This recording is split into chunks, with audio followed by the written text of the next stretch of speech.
Quería empezar, creo que estoy obligado a empezar citando un pequeño trozo del libro de Mis ciudades, Gijón, de José Luis García Rúa. Si hablamos de gesto debemos de empezar así, ¿no? De esta manera mostrábase el teatro instrumento eficaz en la tarea de poner en acción a aquellos hombres tan largamente quietos y de darles luz y camino al tiempo que el impulso. Así fue de esta guisa como surgió la idea para el grupo de hacer de la farándula una vía con un más ancho cauce al corazón del pueblo. Así nacía Gesto. De esta naturaleza fue la fértil semilla, la gestación y el aflorar al día de aquel noble conjunto que en el transcurso de su agitada vida polarizó desvelos, ideas y trabajos de jóvenes ansiosos de regalar esfuerzo a cambio de plasmar en ritmo, gesto y tono la variada aventura de la humana condición, haciendo que la máscara, en vez del encubrir, sirviera a descostrar la imagen de lo cotidiano y a hacer de la verdad esos rayos fugaces que las almas alumbran a intervalos. De este modo llevaron el bululú y el mimo, la farsa con el drama y la tragedia, a pueblos alejados que nunca en su existencia intentos semejantes hubieran conocido. Esta hay una referencia que hace Rúa en este magnífico librín que tendremos que, editado en el 93, y que tendremos que hacer un esfuerzo en volver a reeditarlo en mejores condiciones y con un mejor aspecto. Lleva mucho tiempo ya agotado. Hablar de gesto y hablar de un eslabón dentro de la larga cadena de la renovación teatral. De la renovación teatral que se produce, digamos, en todo el siglo XX, sobre todo en las tres primeras décadas, y que, aunque en algunos sitios o se pueda pensar que España o la cultura española o que la escena española había estado ajena a esa renovación, no y así, desde primeros de siglo, bueno, en principio la renovación se debe a la nueva, digamos, a las nuevas capes populares que acceden al ocio, al descanso dominical y que por tanto acceden también a, digamos, a lo que estaba reservado para la burguesía, que eran los cafés, que eran los salones de moda, que eran los restaurantes, que eran los teatros. Por tanto, en ese momento, con la reducción de las jornadas y el descanso dominical, va a haber una amplia población trabajadora que va bueno, a necesitar, por decirlo de alguna manera, pues de opciones en el ocio, ¿no? A partir de ese momento se van a empezar va a haber, bueno, pues otras formulaciones teatrales, lógicamente. Vienen otros cambios, hasta las arquitecturas teatrales cambian, deja de hacerse los pequeños teatros tipo el que había aquí, que fue el primero, el Teatro Jovellanos, donde está hoy la biblioteca, aunque era otro edificio, pero bueno, podríamos pensar en el Palacio Valdés de Avilés, recogidín, pequeño, frente a los teatros ya populosos con grandes galerías de general. Pienso en Los Campos, por ejemplo, pienso en el de Indurra, hoy Jovellanos, también con grandes zonas de público popular. Quiero decir que en ese momento se empiecen a cambiar todo en el teatro, todo. En ese tiempo también hay que pensar que irrumpe el cine y también va a aportar al teatro muchas cosas. Va a aportar, aparte de la oscuridad en los salones, que es curioso, pero con el cine trae la oscuridad a los salones. Antes en los teatros estaban dentro iluminados, ¿no? Incluso había grandes arañas en el techo. Un dicho que se decía del Teatro Jovellanos cuando lo inauguraron a mediados del siglo XIX, había un dicho que decía algo así: ¿viste la araña? vi el arañón. ¿Dónde la viste? Vi la incisión. Y ese dicho que todavía se mantiene, que hoy hay gente de mi edad que la recuerda, era una referencia a la araña de luz del teatro jovellanos, ¿no? Quiero decir, pero también aporta perspectivas, aporta profundidad, aporta simbologías, aporta arquitecturas, porque el teatro hasta ese momento, el teatro de la burguesía, pues era un teatro, bueno, el teatro de la burguesía barato, luego había otras expresiones más caras tipo ópera, pero bueno, que tampoco difería mucho. Los decorados, etcétera, etcétera, pues eran telones con paisajes escritos, vamos, pintados. Además se hacía ostentación de qué pintor lo había hecho para tal ocasión. El telón de fondo es de fulano de tal. Los foros, que son los pates laterales, los forillos, esa era un poco la propuesta escenográfica del teatro de la burguesía. Las nuevas perspectivas y los nuevos planteamientos escenográficos del proletariado, de las clases nuevas, vienen planteando líneas rectas, cámaras negras, elementos escénicos, digamos, simbólicos, por decir de alguna manera.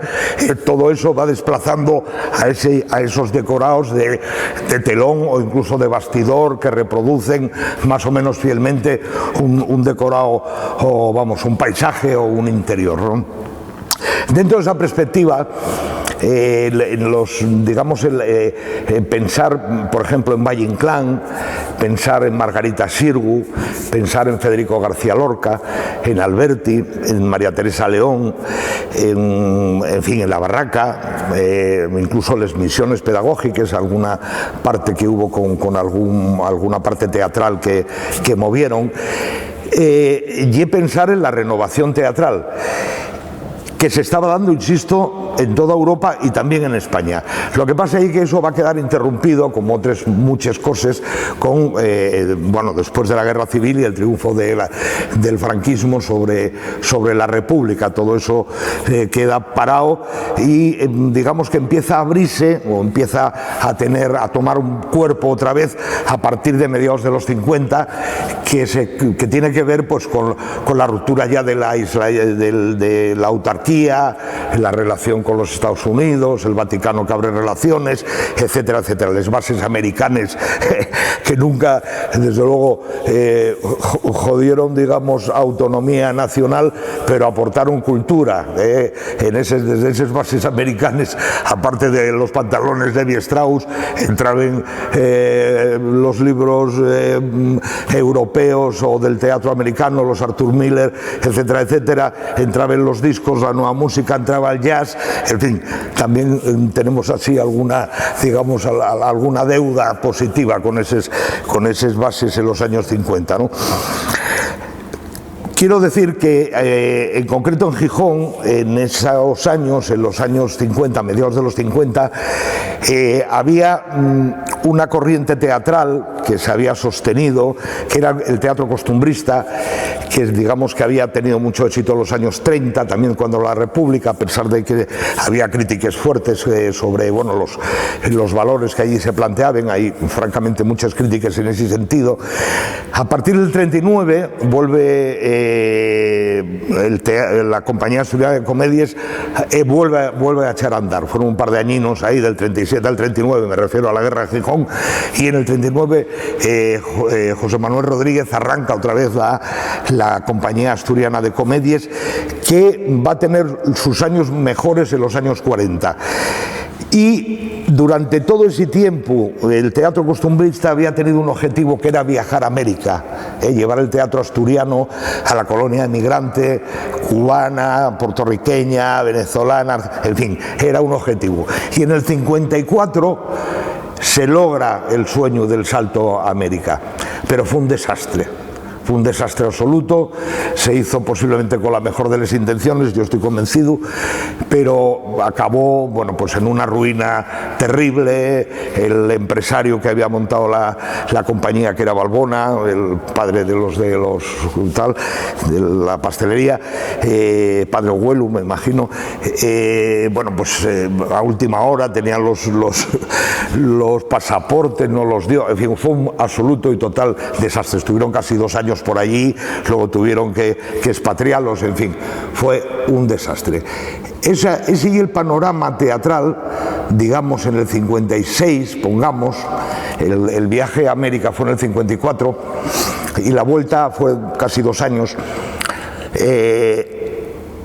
El teatro costumbrista murió, en aquel momento fue terrible, o sea, la gente, la Aurora Sánchez, en fin, todo el mundo quedó hasta aquí de aquella experiencia, pero había empezado a funcionar una serie de chavales jóvenes, de moces jóvenes, que estaban haciendo teatro, que empezaron con el teatro costumbrista, pero que empezaron a hacer otras cosas, pues por ejemplo alguna obra, La cuerda, de un autor inglés que ahora no recuerdo, que hay una película de él, alguna obra de Llopis, alguna obra de Arniches, en fin, iban alguna cocina ya de Buero Vallejo. Eran los grupos de teatro de educación y descanso que tenían la sede en los centros, en los hogares del productor. En concreto, pues había uno en Pumarín, otro en Ceares, recuerdo, y el del centro en Gijón, ¿no? Y allí había un grupín que estaban empezando a crecer, de jóvenes bajo la dirección de, bueno, a última hora de Ramón Vega, Laureano Mántaras, Eloína, Lalo Sánchez, Pili Baseta, todos estos empezaban, y de esa actividad teatral, tiene noticia Paco Ignacio Taibo en el 57. Paco Ignacio Taibo, lógicamente padre, Pit, ¿no? Que era el secretario del recién inaugurado Ateneo Jovellanos. Sabe de esta actividad teatral, en concreto estaba montando Panorama desde el puente de Arthur Miller, y los llama y bueno, quiere conquistarlos para el Ateneo Jovellanos, los ofrece, pues bueno, la infraestructura, en fin, todo eso, y bueno, y que en ese momento, bueno, el Ateneo Jovellanos, pues era una opción, digamos, del régimen, del establishment, en fin, iban a estar arropados, y tanto es así que cuando empieza, ahí se forma La Máscara, que también el nombre de La Máscara, que es un nombre precioso, también lo propone Pitt. Y estrenen en noviembre Panorama desde el puente de Arthur Miller en la Sala Acapulco. Y desde ahí los jóvenes coincidieron en el Ateneo Jovellanos con un grupo de jóvenes entusiastas que yo me tomé el atrevimiento de llamarlos los pioneros del Ateneo, que estaban muy interesados en actividades culturales en general, ¿no? Y que, bueno, pues había cosas en el Ateneo, pues lanzaron iniciativas como un cineforum, un discoforum, un jazzforum, incluso, que llegaron a tener hasta un pequeño grupín que hacía algo de música también, ¿no? En el Cineforum, la verdad es que hacían cosas curiosísimas. En el Salón Ideal, en el 58, este Cineforum del Ateneo Jovellanos hace una muestra, supuesta muestra de pintura de Miguel Ángel, donde proyectan el acorazado Potemkin. O sea, que es una cosa absolutamente increíble, ¿no? Y ese tipo de cosas estaban, bueno, pues haciendo trampuques como se podía en la dictadura y metiendo, pues, goles en la medida de lo posible, ¿no? Entonces, este grupo de pioneros, a los que yo en un libro de hace ya 20 años yo os pongo nombre, aun a riesgo de olvidos, personas y oficios: Joaquín Fuertes, estudiante; Juanjo Díaz, empleado de hidroeléctrica; Ramón Vega, administrativo; Laureano Mántaras, albañil; Pili Baseta, oficial a desastre; Lalo Sánchez, carpintero; Andrés Mori, estudiante; Gerardo Marcilla, funcionario del INP; Rafael García Chao, administrativo de Tritón; Manuel Aragón Pariente, estudiante, Eloína Vega, sus labores, Ana María Freira, dependiente de comercio, José Martínez Pipo, empleado de banca, Alfonso Díaz, ajustador matricero, Gregorio Benso, empleado de banca, Modesto Clemente, cajista de imprenta, Orfelina González, sus labores, Raimundo Canelada, embarcador de la Camocha, Alberto Pérez, empleado de banca, Joaquín Fernández, empleado de banca. Además de Pit, que formaba parte de este grupo y era un elemento fundamental del grupo, dinamizador de iniciativas también, había un colaborador constante y buen amigo del grupo de pioneros, que era Chano Castañón, del que La Máscara llegó a montar o intentar montar una obra suya muy interesante que se llamaba Payasos. La Máscara entra en el Ateneo Jovellanos. Durante ese par de años, el 58, 59, 60, esos 3 años, van a tener un montón de iniciativas y muy interesantes. Esperando a Godot, por ejemplo, que era una obra que hoy en día sigue siendo un clásico contemporáneo. No hay grupo, digamos, independiente que se precie del teatro nuevo sin que haya montado Esperando a Godot alguna vez, ¿no? Y una obra que todo el mundo desea montar por las características que tiene. La monta La Máscara en el 58. Hacen una Marquesa Rosalinda magnífica, bajo la dirección de un madrileño, Pablo Gago, que era decorador de teatro, en fin, era un personaje muy interesante, que también era amigo de Pit y viene por medio de Pit.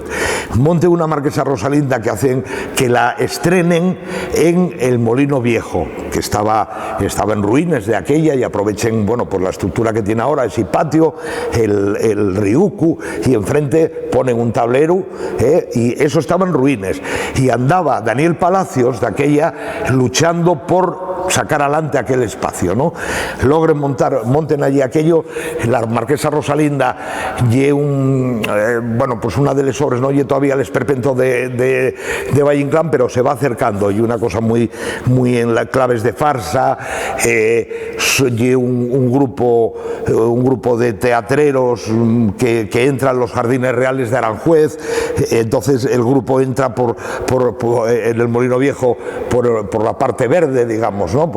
Y suben ahí arriba, en fin, realmente cosas muy interesantes había hecho La Máscara. Lo que pasa allí que en esos años van encontrando dificultades. El Ateneo Jovellanos, aparte de una directiva más o menos dura, tenía un núcleo terrible que era el Consejo de Ancianos, donde pues había gente pues como el juez Pondal, en fin, era francamente difícil trabajar allí, ¿no? Pit jugaba un papel de amortiguador y no pasaba nada. Luego había también el tratamiento que hacía la prensa de los montajes de La Máscara, eran extraordinarios. A lo mejor pues con la Marquesa Rosalinda, el Voluntad hace un reportaje un par de días antes del estreno con doble página. En fin, era el grupo de teatro del Ateneo Jovellanos y por tanto había que apoyarlo fuertemente, ¿no? Pit marcha. Pit marcha, fue cuando marcha para México. Pierden ahí una baza importante, y dentro de este grupo de pioneros del Ateneo se propone a la directiva del Ateneo Jovellanos el hacer un proyecto pedagógico donde se rompa la estructura del enseñante y del enseñado, que el Ateneo Jovellanos niega los locales y el apoyo, y entonces lo que hacen es montar la Academia del Sótano de la calle Kurasama. En el 58, en el 59, la Academia del Sótano ya está funcionando, y por tanto también deja constancia de que es posible autoorganizarse, por decirlo de alguna manera, no estar bajo la dependencia del Ateneo Jovellanos en este caso, pero vamos, los grupos de teatro de aquella época, pues todos dependían o de un centro de enseñanza, como los TEUs, por ejemplo, el Teatro Español Universitario, los Luises, la Escuela de Peritos en su momento, la Escuela de Comercio también en aquellos años, el 62-63 tuvo un TEU. Quiero decir que los TEUs, los grupos de teatro de cámara de aquella época, estaban siempre vinculados a una entidad, incluso empresas también tenían su propio grupo teatral, ¿no? Y una asociación teatral independiente que se sostiene sobre la base de las cuotas de los socios, que en un principio pues eran alrededor de un centenar, que prácticamente los aportaba Kurasama por la gente que tenía en sus alrededores y tal, y así fue. Y en la última época casi llegaron a los 400 socios. Pagaban, bueno, la primera cuota era, no sé si era de €1 al mes, una cosa así, y a última hora pues eran 100 pesetes al año. Con eso daba de sobra para pagar el local y, bueno, y determinados gastos muy pequeños que podían tener, ¿no? En concreto, Gesto, en sus 4 años de vida, os lo sintetizo y luego vamos un poco al detalle, montó 18 obras de teatro. Dio un buen número de conferencias sobre diversos aspectos del hecho teatral. Hizo varios recitales poéticos y una sesión de cortos cinematográficos de temática teatral. Impartió varios cursos para actores y socios interesados en el método y la técnica teatral, ¿no?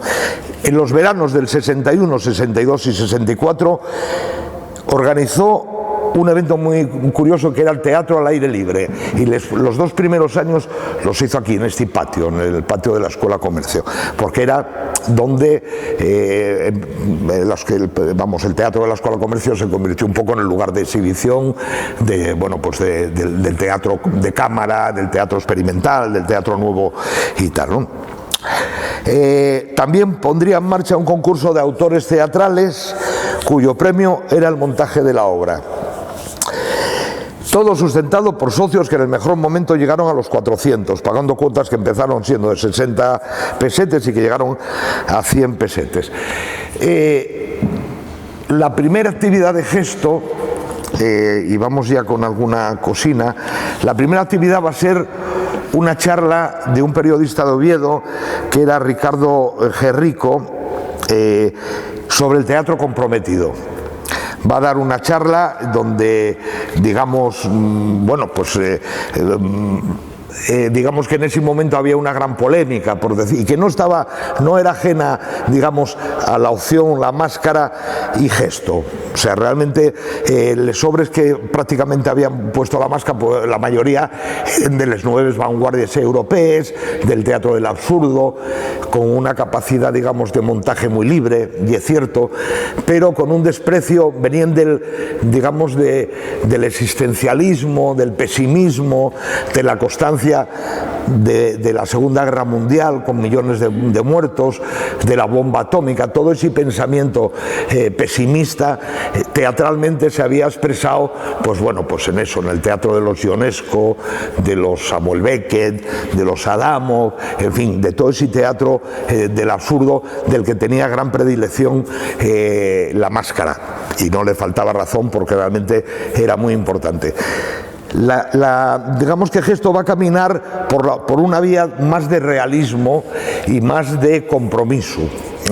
Esta también va a ser una característica de Gesto, pero también de divulgación. O sea, no, digamos que tiene un espíritu muy abierto, no van a hacer solamente obras de teatro, digamos, duras políticamente, sino tampoco se podía, las cosas como son, pero bueno, realmente pues van a hacer también obras de Ionesco, en fin, y realmente van a hacer cosuques de ese carácter.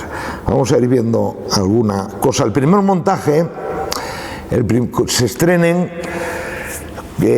con Escuadra hacia la muerte de Alfonso Sastre, que era, bueno, pues digamos un amigo de Gesto, un amigo del grupo de pioneros. Sastre ya había estado en el 59, un poquitín antes. La Máscara había estrenado 2 obras de Sastre, El Cuervo y Ana Kleiber. Entonces, bueno, había estado aquí el bueno de Alfonso Sastre. A ver si encuentro, tenía por ahí una fotina, que espero que vais a perdonarme. Esto normalmente la gente que controla esto un poco hace una cosa de esas, ¿cómo se llama? Que yo, como no controlo nada de esto, pues bueno, no lo tengo por ahí guardado.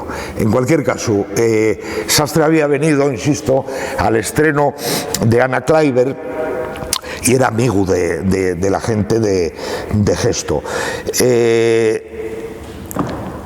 Se había intentado poner, ya en tiempos de La Máscara, Guillermo Tell tiene los ojos tristes, que hay una obra con el mito de Guillermo Tell, y pues un rebelde contra la tiranía, en fin, y una obra así muy panfletaria, pero que realmente tiene mucha gracia.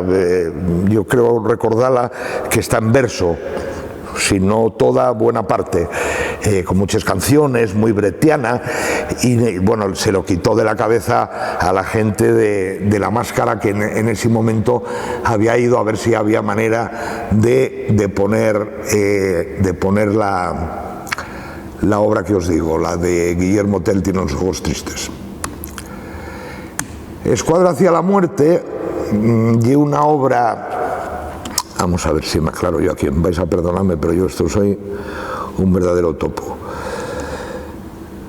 Aquí vemos alguna escenina, alguna foto bastante mala.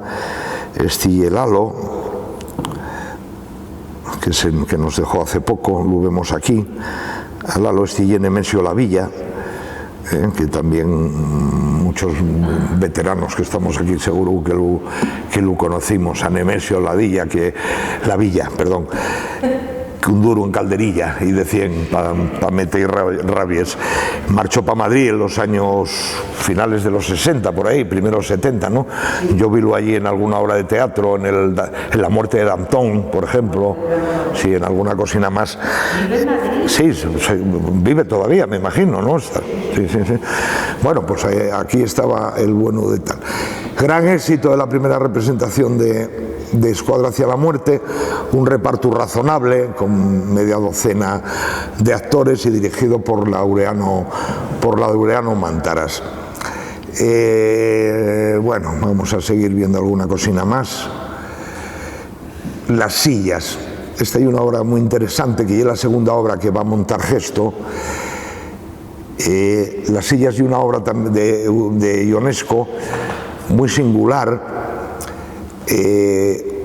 Un viejo y una vieja viven en un faro, aislados, y quieren dejar un mensaje al mundo, y ellos no saben cómo expresarlo, y entonces contraten a un orador profesional, y mientras llega el orador profesional y no llega, van metiendo sillas en el espacio, y una vez que, después de meter sillas que ya casi ni se puede andar, van recibiendo gente, de manera, entrando la gente, hombre, señor alcalde, pase usted, como si realmente viniesen, y no viene nadie acude, y van acomodándolos, siéntese aquí, tal, van entrando gente, no sé qué, hasta que por fin ya el espacio se llena de sillas, de gente que no hay, pero que ha ido entrando, y los dos viejos casi ni pueden andar por el medio. Llega el orador por fin ya a leer, a mandar el mensaje al mundo que querían los dos ancianos, y puesto que ya está todo en marcha, los dos ancianos se tiran por el balcón, el faro, tal, y se mueren, y el orador empieza a lanzar un mensaje que tiene palabras desarticuladas. no dice nada. El orador, que era, como lo veis, Joaquín Fuertes, nada dice, nada articula, nada es capaz de verbalizar. En una pizarrina intenta escribirlo y tampoco sale nada que tenga sentido, son letras sueltas, no sé qué. Entonces, bueno, y es realmente una obra con un significado muy en la línea del teatro del absurdo, negativo, nada debe de comunicarse, nada debe de perdurar, ese tipo de negativismo, pero que por otro lado, a nivel escénico, tiene unas posibilidades de montaje inmensas. O sea, realmente el llenar un espacio de sillas y de gente que no está, y ser capaz de que esa nada se plasme, que la gente comprenda que eso es la nada, que ahí no... O sea, realmente es muy atractivo a nivel de gente del teatro, que lo que quiere es montar mentiras sobre un escenario, porque eso es el teatro, ¿no? Una mentira con la que nos queremos emocionar, identificarnos y tal, pero no hay más que eso es el teatro, ¿no? Bueno, seguimos con alguna obrina más, a ver si soy capaz de dar una... Vestir al desnudo. Esta es una obra de Pirandello que bueno, era muy típico tener una obra de Pirandello en aquel tiempo en los repertorios de los teatros de aquella época, a pesar de que bueno, Pirandello realmente tenía cosas muy interesantes y tiene una obra que también, que es un clásico contemporáneo, que es esto de los 6 personajes en busca de un autor, que es, bueno, pues también la relación, la intrahistoria del teatro, tiene mucho interés, ¿no? Esto también lo dirigió Laureano Mántaras. Está ahí un poco alguna de las fotos.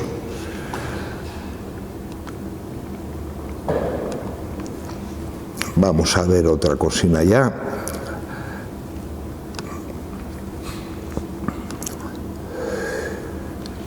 Nuestro pueblo de Thornton Wells. Esta allí, vamos a ver. Vaya, cogí la parte del... Quería haber traído la otra parte del programa donde se ve... Aquí hay un reparto de 20 y tantas personas. Va a haber muchas de las obras de las que vamos a hablar tienen 20 y tantos personas en el reparto. Que poner eso en marcha es el copón, o sea, realmente el copón. Y luego, mirar qué planteamiento escenográfico más interesante, ¿no? Son 2 cases transparentes hechas con ripies y que permite ver la acción dentro de las cases.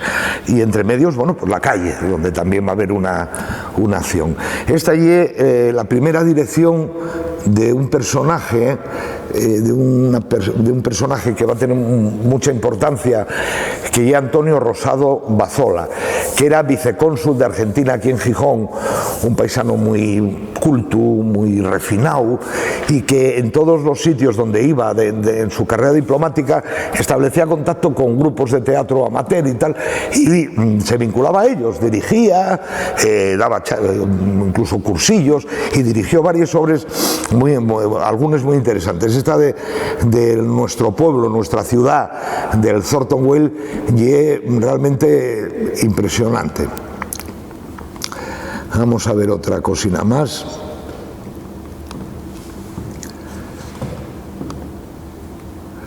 Los títeres de Cachiporra. Aquí vamos a parar un momentín porque tienen bastante interés. Los títeres de Cachiporra, como veis, bueno, pues aquí el reparto ya también apoteósico, el reparto ya impresionante, 20 y tantas personas, casi 30, puede haber algún, por ejemplo, el cortejo, que sea alguien que se desdobla, pero bueno, más de 20.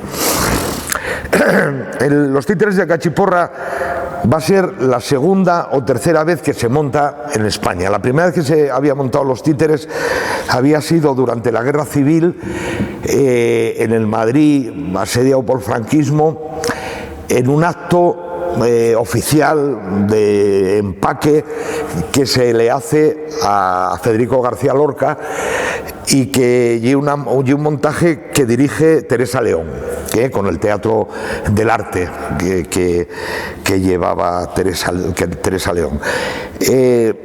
Aquí este va a ser la segunda vez que se monta Los Títeres y casi coincidiendo con otros que se monten por el TEU de Valencia. Casi coinciden en el tiempo estos títeres con la del TEU de Valencia. Costaba trabajo de aquella conseguir permisos de los herederos de García Lorca, costaba trabajo. Digamos que no se fiaban, en fin, costaba bastante, había bastantes dificultades. Aquí juega un papel, aunque la dirección oficialmente, la dirección la hace Manuel Aragón y Eladio Sánchez, en realidad quien juega un papel fundamental José Luis García Rúa, tanto en la selección de la obra como en pues en les músiques. Hay muchas partes que son que se canten y una especie y una farsa en teoría para títeres, ¿no? Sería una obra de Guiñol. Estos son pues diferentes, como veis, bocetos que hacía Rúa, que estos son todos bocetos de Rúa. El Mosquito, que hace y un poco el PUC y un poco el presentador del evento, ¿no? Lo hacía Laureano Mántaras. Pues aquí tenemos a Piri Baseta y Eladio Sánchez. Tuvo realmente mucho interés la obra. Un montón de peña en este montaje. Vamos a otra cosa. El tintero. Aquí va a ser, mientras que antes comentaba que la máscara había sido por la prensa local recibida con parabienes, se habían pedido cuando Esperando a Godó, cuando la marquesa Rosalinda, había artículos incluso que pedían que había que hacer una compañía profesional de teatro sobre la base de la máscara, en fin, que lo buenos que eran, lo necesario que hay el teatro para comunicar cultura, en fin, todo ese tipo, eran todo parabienes y todos se tiraban a carantoña hacia las críticas a la máscara, en fin, era todo estupendo. Con Gesto ya no pasó lo mismo, con Gesto ya era todo problemas. Siempre había puntualizaciones que hacer a los montajes, puntualizaciones curiosísimas. Por ejemplo, no se pone en verde a la señorita Julia, un tal Silvio, diciendo que que era una anticuaya, sin entender, vamos, a los 2 o 3 años, y Mark Berman hace señorita Julia en el cine, a los 2 o 3 años de montar Gesto, ¿no? O sea, realmente era una cosa increíble. Pero se da un caso concreto que os cuento. De aquella era costumbre, era muy factible, además Gesto era el corresponsal de Primer Acto, que era una revista especializada de teatro que todavía existe hoy en día, que había echado a andar pues por aquella época del 57, por ahí, y eran los corresponsales. Y tenían contacto con los autores. Ya os hablé de Sastre, Carlos Muñiz también lo conocían. Y cuando van a estrenar El Tintero, tomen contacto con Carlos Muñiz. Entonces, El Tintero y una obra, pues digamos, así negativona, pesimista, y de un oficinista que se le cae a aquel mundo patético y gris y cae encima, come, saca bocadillos de aptes y de papel. O sea, hay una cosa así un poco enraizada con el pesimismo del que hablábamos antes del teatro del absurdo, aunque no, pero bueno, ese pesimismo. La censura le impone a Carlos Muñiz una fantasía optimista para el final. Croc, que era el personaje el burócrata que se cae aquel mundo encima y que muere aplastado por aquella máquina tremenda, lo resucitan al final para dar un final feliz. Entonces, claro, la gente de Gesto y plantea a Carlos Muñiz, oye, vamos a ver, este final podemos prescindir de él, y dice el Carlos Muñiz que sí, que prescindan de él, porque para él la obra acaba con la muerte de Croc y por tanto ese final optimista era una imposición. Así lo hacen y el señor Mauro Muñiz los delata en el periódico.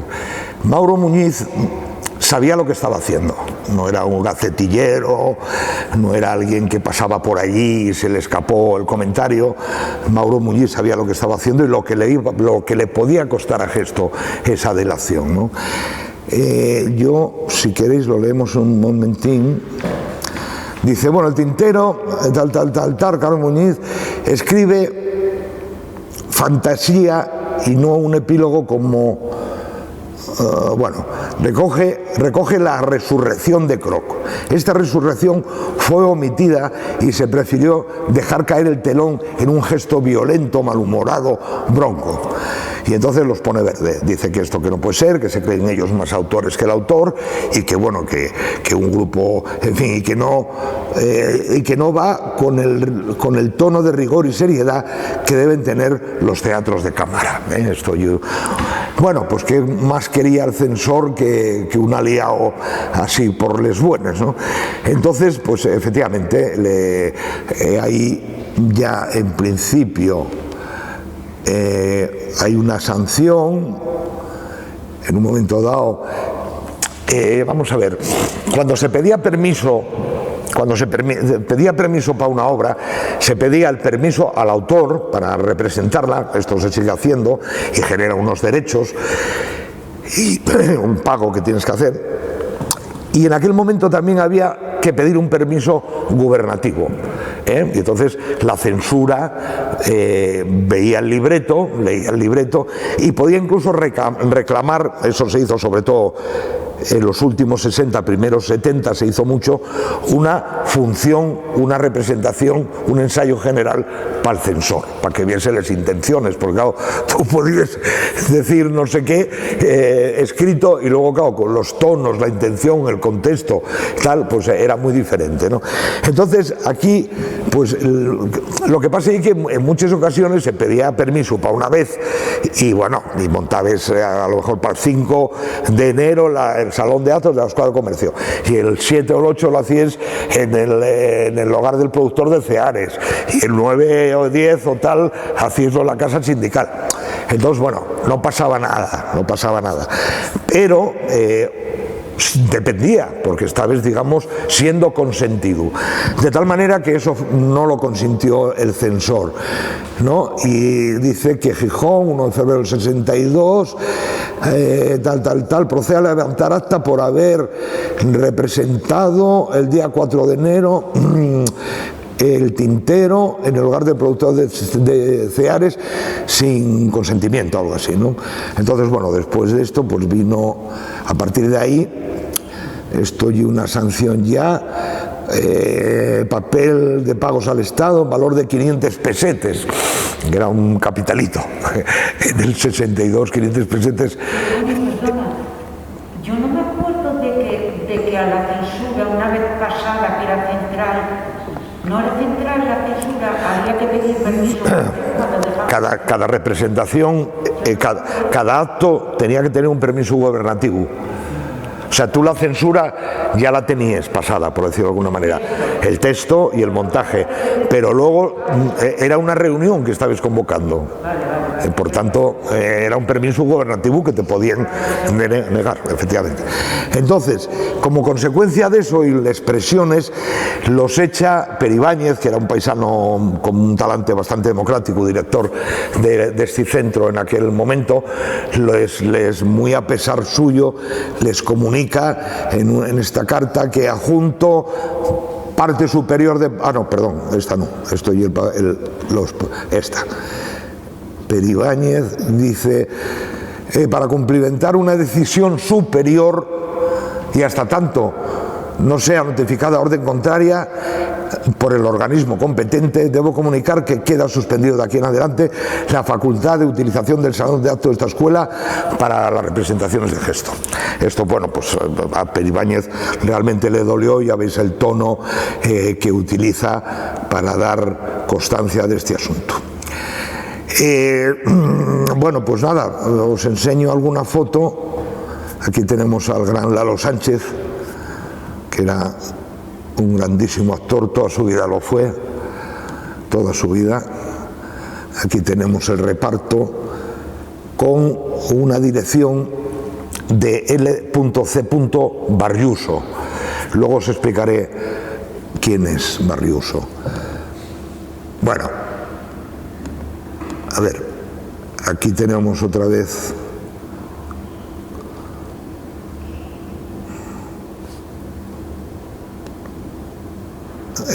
Gerardo Marcilla, que también era un buen actor, con Lalo Sánchez. Bueno, Barriuso y Alberto Álvarez Pérez, que va a dirigir varias obras de teatro, y en concreto una que lleva La camisa, de la que luego nos vamos a parar un momentín porque merece la pena. Yo no sé si me estoy enrollando mucho, pero si veis que me enrollo mucho, me gritáis y ya tal.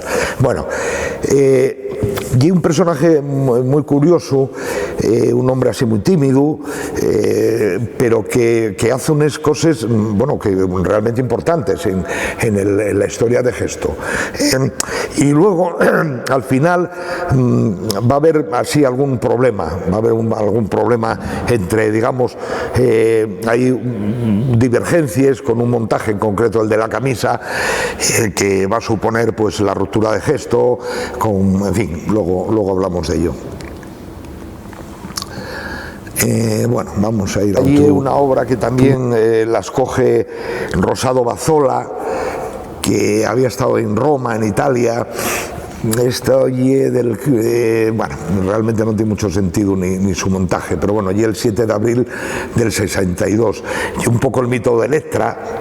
Está en verso, tal vez de ahí el interés como ejercicio teatral de montar una obra, digamos, en verso, pero bueno, no se entiende mucho. En todo caso, aquí tenemos otra obra dirigida por Antonio Rosado Bazzola, que Los chismes de las mujeres, 20 y tantos actores, más de la mitad, ni que decir, tiene mujeres. Una complejidad terrible, ya veis los escenarios con un empaque a base de bueno, bastidores, teles sobre marcos de madera, pintados, realmente un trabajo impresionante. Vamos a ver, vamos a ir a otro sitio. La señorita Julia también fue el 9 de noviembre del 62, vemos a Pili Baseta y a Lalo. Pili Baseta fue también siempre una actriz magnífica, una magnífica actriz, sigue siéndolo. Las cartas boca abajo, de vez en cuando Gesto volvía a sus orígenes definitorios, ¿no? O básicos, ¿no? El realismo, ¿no? Entonces esto de las cartas boca abajo, pues es una obra de Buro Vallejo,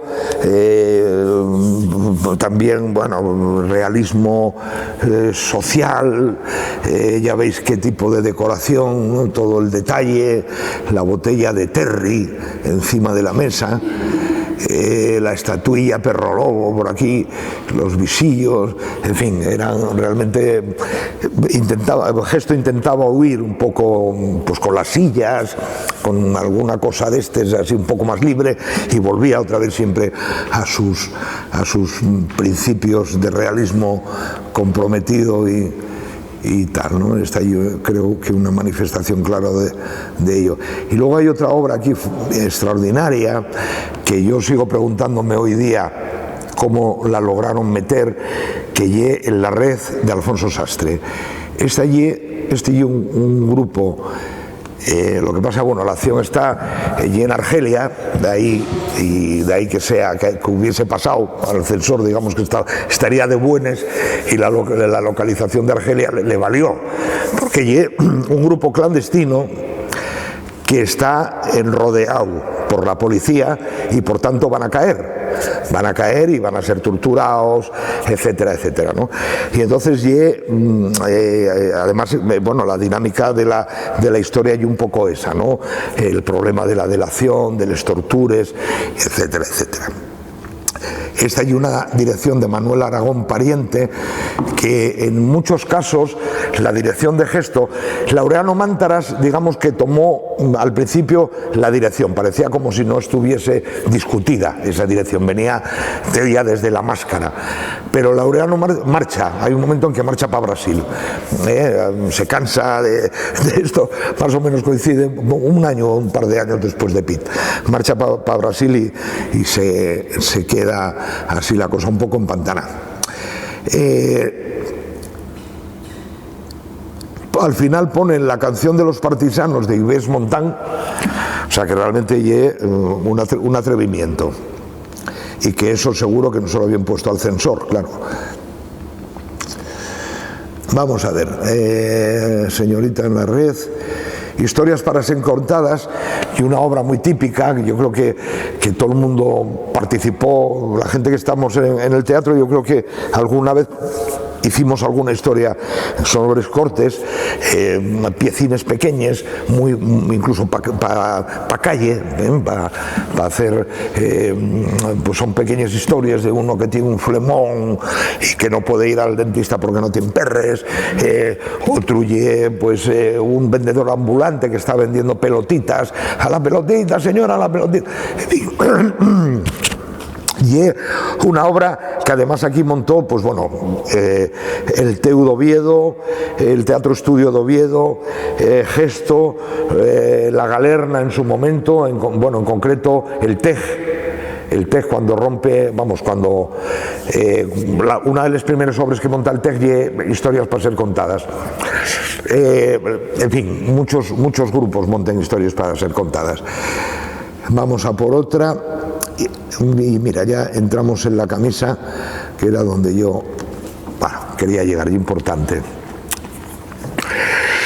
La camisa se estrena el 4 de septiembre de 1963 en el Teatro Arango de Gijón, dentro de la programación de lo que era el primer festival de teatro contemporáneo que organizó el Ateneo Jovellanos, y que fue todo un acontecimiento. Para el nuevo teatro que se estaba haciendo, participaron grupos de fuera, estuvo alguien de Valladolid, por supuesto el TEU de Oviedo, La Máscara, Gesto, y no sé si alguien de Madrid había venido, bueno, varias gente, pero vinieron muchos autores y directores de teatro en aquel momento, que fue muy importante. Hubo encuentros, mira, os voy a leer un poco la presencia. Por ejemplo, en paralelo a las representaciones, en Hotel Saboya, por la noche se hacían encuentros, y en concreto hubo uno donde se trataba pues la problemática de del teatro actual, en fin, todo ese tipo. Estuvieron Alfonso Sastre, Pepe Sanchís Sinesterra, Julián Ayesta, María López Gómez, Trino Martínez Trives, Ricardo Doménech, en fin, estuvieron los buenos y las buenas del teatro en aquel momento, y fue un acontecimiento importantísimo. ¿De dónde salió una declaración?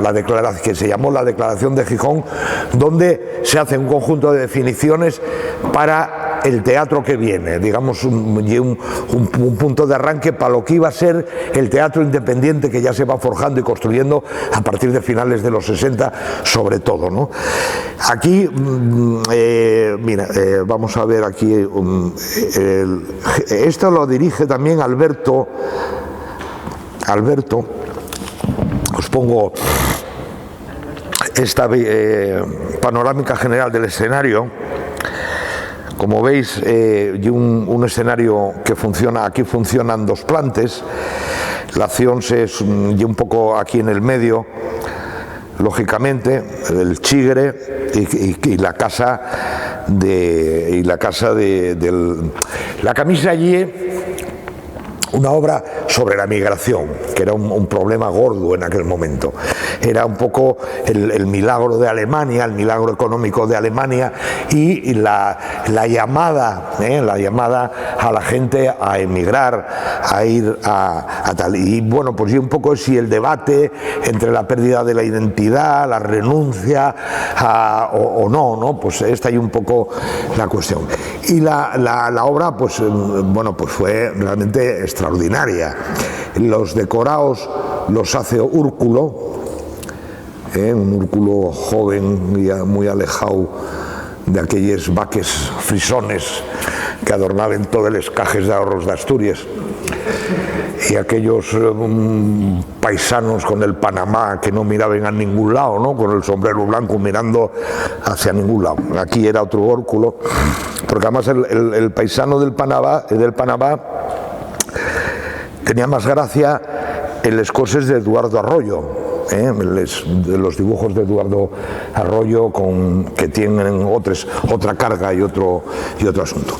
Pero bueno, aquí vemos los detalles, por ejemplo, de iluminación, ¿no? Iluminaciones parciales, esas penumbres, la ropa tal, ese segundo piso donde se tiende ropa, donde hay un momento en que sale alguien, chavalín, José, a cenar. Quiero decir que realmente fue muy importante la camisa. Hay un momento incluso en que entra una orquestina, una orquestina con trompeta, en fin, y realmente fue muy importante la camisa. Vamos a ver, un detalle también del bar con la camisa esta colgando, secando. Y Modesto Clemente, el que hacía de Paco, el del bar. Modesto Clemente, y un paisano que en los años 20 ya era madrileño y viene en los años 20 aquí a Gijón y se incorpora, incluso antes posiblemente, y se incorpora a la vida de la ciudad de una manera absoluta. Un personaje curiosísimo, pequeñín, yo acuérdome de él, iba siempre muy elegante, vestido con chaqueta y muy conjuntado, y está en todos, encuentro desde obras de teatro costumbrista por todos los sitios, el Modesto Clemente. Habrá que hacer algo. Mirad qué detalle, qué foto más guapa, ¿no? Y el halo ahí debatiéndose en sus cuitas de si se va o no se va, atrás la madre, los detalles,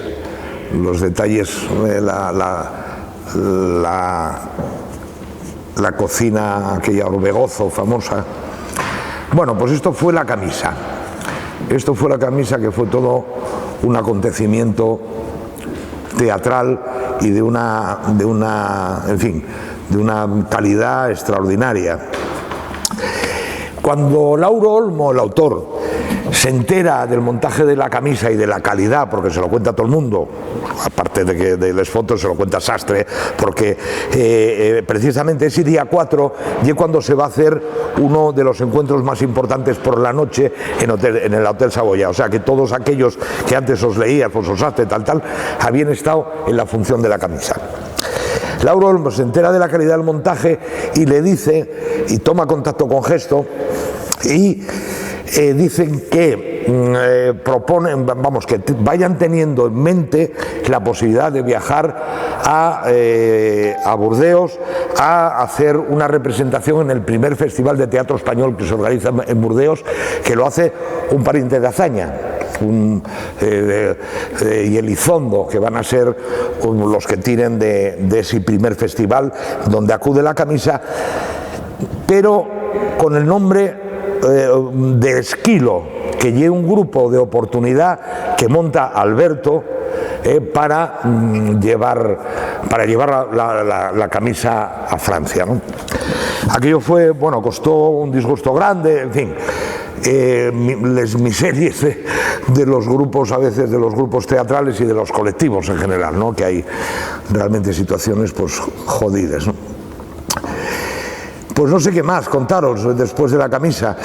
En diciembre, digamos que a partir de ahí empieza ya la crisis en Gesto.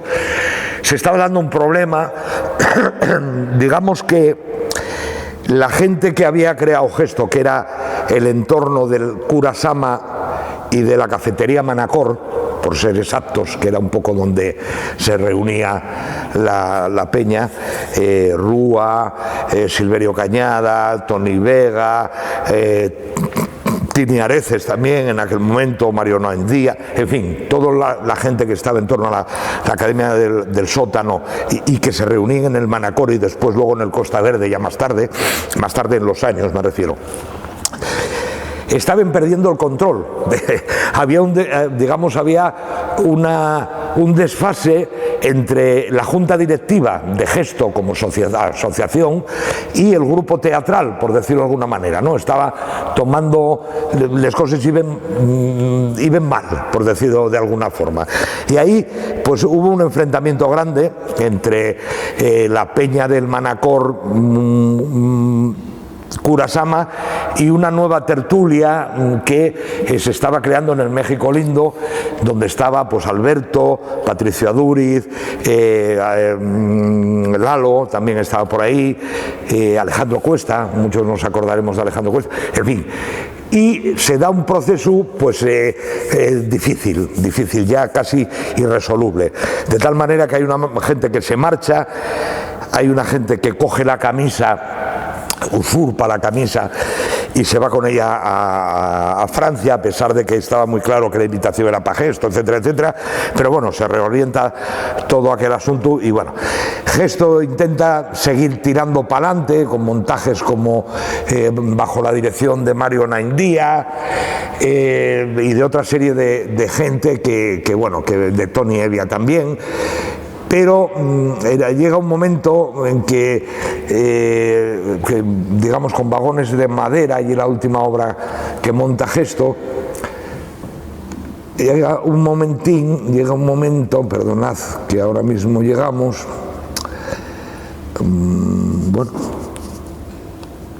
bueno, no sé por qué, pero había intentado guardar aquí, bueno. Llega un momento en que le comunican a Gesto que vaya por delegación de Información y Turismo, que tiene una notificación del gobernador civil para él, para el presidente. Y lo que viene llega el cierre. Por incumplimiento de, bueno, pues no haber notificado variaciones en la junta directiva, no haber notificado permisos para algunas obras, para algunas representaciones. En fin, clausura en Gesto. Eso va a ser, ya digo, a finales del 64, y hay un proceso, bueno, pues de intentar que eso se enmiende, que se dé para atrás, pero no hubo posibilidades. De todas maneras, lo que sí hubo fue un proceso de constitución de Gesto en sociedad cultural. Podría decirse que prácticamente no estuvo cerrado, por decirlo de alguna manera, tampoco abierto, pero se estuvo manteniendo local y se estuvo pleiteando constantemente para que se diese, bueno, para levantarle sanciones, pero no hubo manera, de tal forma que hay un momento en que, y todo este papeleo llevábalo Vegas Candón, que os acordaréis alguno de él, aquel abogado de la democracia cristiana, aquel que era asomado, ¿no? Sí. Vegas Candón, que era para este tipo de cosas, se usaba a los abogados de la democracia cristiana para defender estos pleitos. Yo acuérdome que en mi juicio también, no sé quién me llevó uno de aquellos del bufete de Madrid, tal Cerezo, que también era de la democracia cristiana Italia. Aquí había otro también que era un tal Aparicio, que tenía el bufete en la avenida en Constitución. Bueno, lo que quiero decir, Vegas Candón va recurriendo, va planteando el asunto de abrir con otra perspectiva y por fin en el 66, últimos del 66, primeros del 67, dan el consentimiento de abrirlo como sociedad cultural, ya no como grupo de teatro, sino como sociedad cultural. Y eso fue lo que fue después la Sociedad Cultural Gesto, que se mantiene, que para mí tuvo un significado muy especial. Yo caí por allí, por la Sociedad Cultural Gesto, pues en el 69, 70, un chavalete de 15, 16 años, y buscando respuestas a muchas preguntas que tenía. Y allí encontré no solo respuestas, sino mucha gente con mucho afecto y con muchas historias que trasladarnos a la chavalería que íbamos por ahí. Allí estaban los derrotados de la guerra civil, estaban sus hijos también. Y bueno, pues ahí estaba el teniente Noriega, que contaba una y otra vez cuando chupaba un poco alguna pintina de vino más, a pesar de la fía, que no lo dejaba beber nada, y que de vez en cuando vivía enfrente de Gesto, unos casines que había allí enfrente, y de vez en cuando venía la fía y armaba la de Dios, nos armaba la de Dios ahí por servir vino, ¿no? Y entonces Noriega contaba una y otra vez cómo con una faria que fumaba, una fariuca pequeña, les señorites, te faltaban ni 2 o 3 dedos de la mano, y decía, en el Mazucu, había sido teniente, había estado condenado a muerte, y en el Mazucu empezaba a contarnos cómo tiraba la dinamita en el Mazucu. Pedíamos la contar y allí tiraba dinamita en Gesto como un grande, era una cosa impresionante.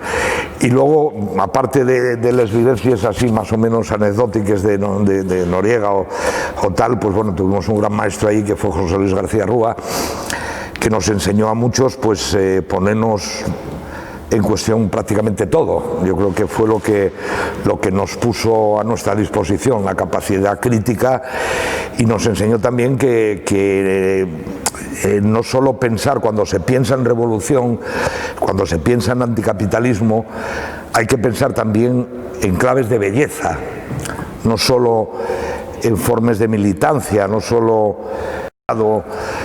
los Lorca, los Hernández, todo eso también nos lo puso en nuestra mano José Luis García Rúa, al que muchos pues le debemos, si tenemos un poco de orgullo de lo que somos ahora mismo, pues se lo debemos todo, simplemente todo. Y bueno, con esto acabo, que no me quiero poner más tierno, porque si no, igual se arma aquí la de Coller. Si queréis, gracias.